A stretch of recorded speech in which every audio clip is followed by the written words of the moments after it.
네, 최근 새로운 무기 기술을 잇따라 공개하고 있는 북한이 보신 것처럼 이번에는 신형 대륙간 탄도미사일 엔진 지상 분출 시험에 성공했다고 주장했습니다. 과연 북한의 주장이 신빙성이 있는 것인지 또 주장이 사실일 경우 안보 지형에 어떤 변화를 가져올지 자세하게 좀 짚어보겠습니다. 네, 김철우 한국국방연구원 연구위원과 함께합니다. 어서 오십시오. 네, 안녕하십니까. 자, 이 북한이 신형 대륙간 탄도미사일 엔진 지상 분출 시험에 성공했다. 지금 이렇게 주장을 하고 있습니다. 관련 사진들도 공개가 됐는데 북한의 주장 어느 정도 사실이라고 보고 계십니까? 우선 북한이 선전선동 차원에서 제시하고 김정은의 업적을 과시하기 위한 그런 선전선동물의 기초에서 북한의 무기 성공 가능성이나 판단을 하는 것은 상당히 우려가 있다. 그럼에도 불구하고 2016년 들어와서 4차 핵실험 이후에 광명성 발사이고 또 지난달 3월 9일에는 김정은이 직접 구형 어떤 원폭이라고 주장하는 폭발 기폭 장치도 스스로 공개하는 등 일련의 사태를 쭉 봤을 때 네.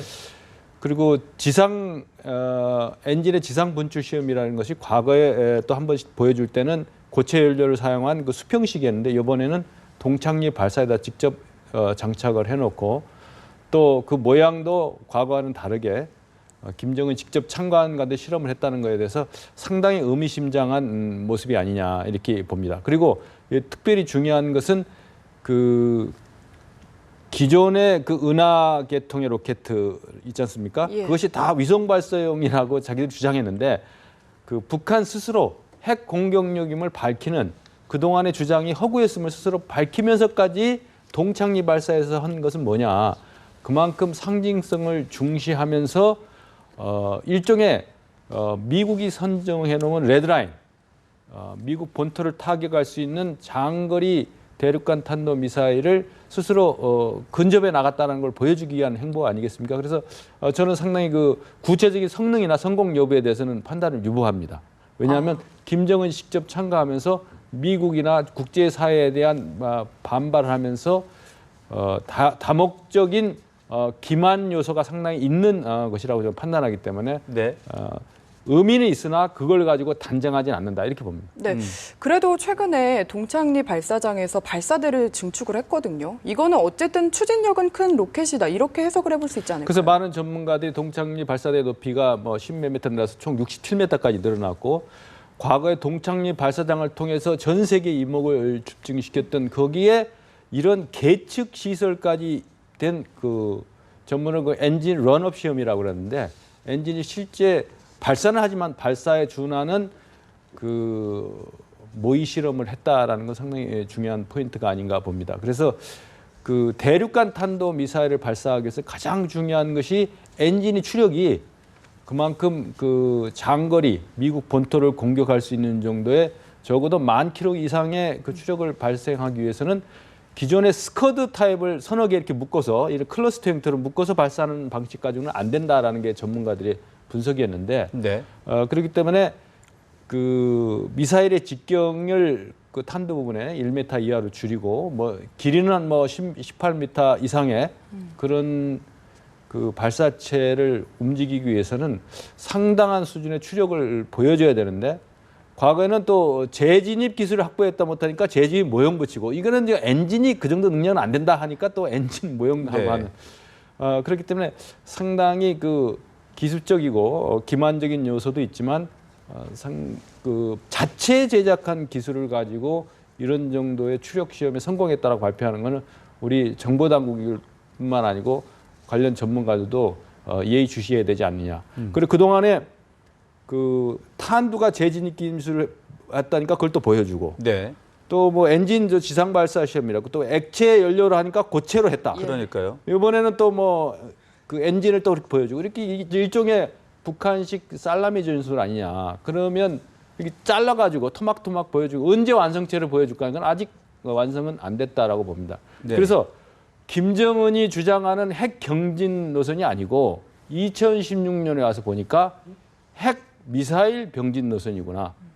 핵하고 미사일을 이렇게 배합해가면서 실제로 그걸 도발은 가지고 그거는 협박용이고 도발은 다른 GPS라든지 무인기라든지 사이버라든지 이런 걸로 도발을 하면서 일종의 그 교란 챙동을 부리는 게 아닌가 저는 그렇게 분석합니다. 네, 그 방금 말씀하신 대로 이 기술별로 하나씩 나눠서 지금 보여주는 그런 전술을 구사를 하고 있는데 그렇다면 아직 완성형의 기술은까지는 도달하지 못했다 이렇게 봐야 되는 겁니까? 그렇죠.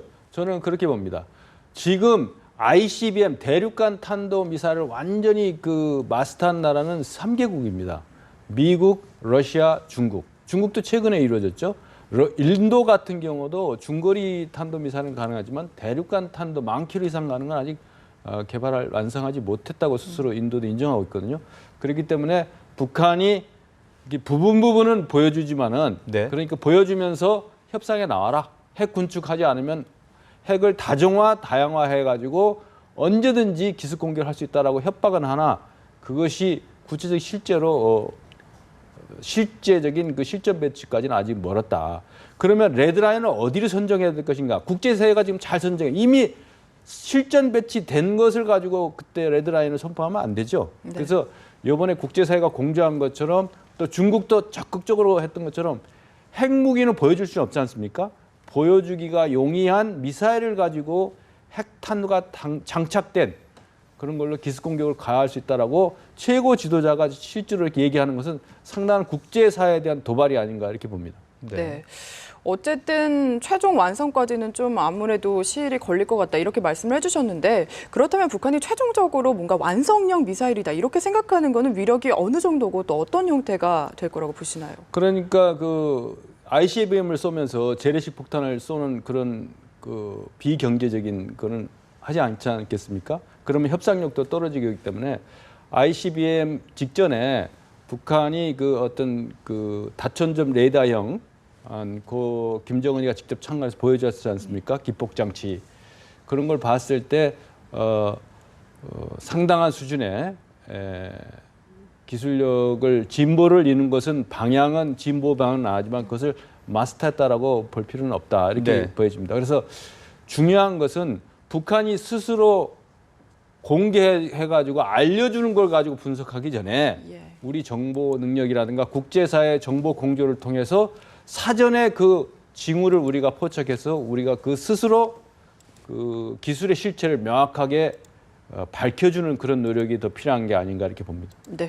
거기에 더해서 가정을 하나 더 해보자면 만약에 ICBM이 제대로 개발이 됐다. 그렇다면 세계 안보 지형에는 어떤 파장을 미칠까요? 만약의 경우에 시간은 언제라 하더라도 뭐 3년 후가 될지 실전 배치 가능해서 김정은이 발사 신호를 냈을 때 기습 공격이 강할 수 있는 그런 ICBM을 그 개발했다. 그리고 특히 핵탄두를 소형화해 장착했다 하면은 이것은 국제사회가 진짜 공개적으로 김정은이 공언한 것처럼 그렇게 도발했을 경우에는 북한의 리짐 체인지, 북한의 체제를 붕괴시키는 정당하고도 합법적인 근거를 확보한 거 아닌가 이렇게 봅니다. 그래서 북한 체제는 인류 공영에 저해될 뿐만 아니고 인류의 평화를 파괴하는 인류 공동의 적이 되는 거죠. 네. 그렇기 때문에 안보 지형의 측면에서도 기존의 패러다임, 지금 뭐 제재 국면 갖고는 아니다.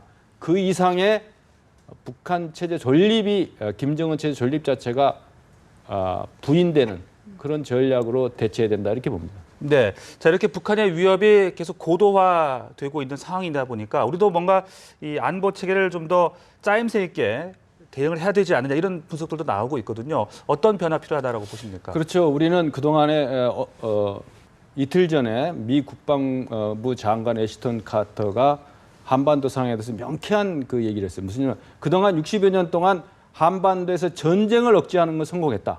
그러나 핵과 미사일을 이 정도 지경까지 오는 대로 억제하는 데 실패했다라고 얘기했지 않습니까? 그래서 우리 대한민국의 안보 지형도 또 안보 대책도 미국과 중국에 의존하는 그런 외교적인 차원의 그 대책 말고 우리 스스로 우리 국방력을 획기적으로 증강시키는 그리고 사드 논란의 문제에 있어서도 과거 같은 패러다임으로 접근해서는 안 되고 가용한 모든 수단을 동원해서 적의 핵 미사일 도발 징후를 우리가 획기적으로 강조해야 되고 그럼 이런 시점일수록 국가정보기관을 비롯해서 군정보기관의 그 정보력을 획기적으로 향상해야 된다고 봅니다. 그래서 북한이 알려주지 않으면 모르고 알려준 거 갖고 분석하고 앉았다? 그거는 있을 수 없는 얘기죠. 이스라엘의 경우를 보십시오. 네. 이스라엘과 대량 보복 능력이라는 것도 정확한 정보 실체를 가지고 그걸 가지고 그 어떤 실체에 의거한 그런 것이 돼야 되지. 그렇지 않으면 그 도널드 트럼프 같은 현상이 나타나는 거죠. 막연한 인식에 의해서 현상을 잘 못 알고 오판하게 되는 게, 오판이라는 게 김정은으로부터만 나오는 것도 아니고 우리의 대응에서도 전략적 오판이 있을 수 있다. 그러나 기술을 과대평가해도 안 되지만 너무 상대를 얕잡아 보는 것도 안보 전략적으로 좋지 않은 오판의 가능성을 스스로 부여해 주는 게 아닌가 이렇게 봅니다. 뭔가 네. 한 발 앞서서 미리미리 대비를 그렇죠. 해야 된다 이런 말씀이셨는데 이렇게 북한이 계속해서 군사력을 과시하고 있는데 무려 13명의 탈북자가 지금 발생을 했습니다. 뭐 우리의 대북 제재가 영향을 좀 미쳤다고 보시나요? 그 상당히 미친 걸로 저는 의미심장하고 봅니다. 김정은이 최근 일련의 사태 중에서 김일성 민족, 김정일 조선이라는 얘기까지 써가면서 우리 그 정통성까지 부인하는 이런 상황에서 국제사회 공조를 통해서 상당히 사상 검증과 교육이 철저하게 된 북한의 해외 식당 종업원들이 집단으로 탈출했고, 그리고 그 인원수도 아주 묘한 그 우연의 일치입니다만은 그 예수의 12제자를 상징하는 말 12명이고 또 리더까지 한 명 포함 13명이 왔기 때문에 상당히 이 국제 제재 국면에서 돈줄 재기, 돈줄을 재는 자금줄을 재는 것이 해외에 나가 있는 많은 북한 노동자들한테 심리적 압박으로 가해져 왔고, 네. 또 국제사회 그 북한 관련 뉴스가 획기적으로 많아졌지 않습니까? 예. 그걸 통해서 북한 보위부나 이런 당국에서 더욱 해외 외화벌이 일꾼들에게 상납을 요구했기 때문에 그런 심리적 갈등이 집단적으로 일어났다. 한두 명이 아니고 과거에 김만철 씨가 따뜻한 남쪽 나라로 87년도에 왔던 그런 거하고는 차원이 다르다는 거죠.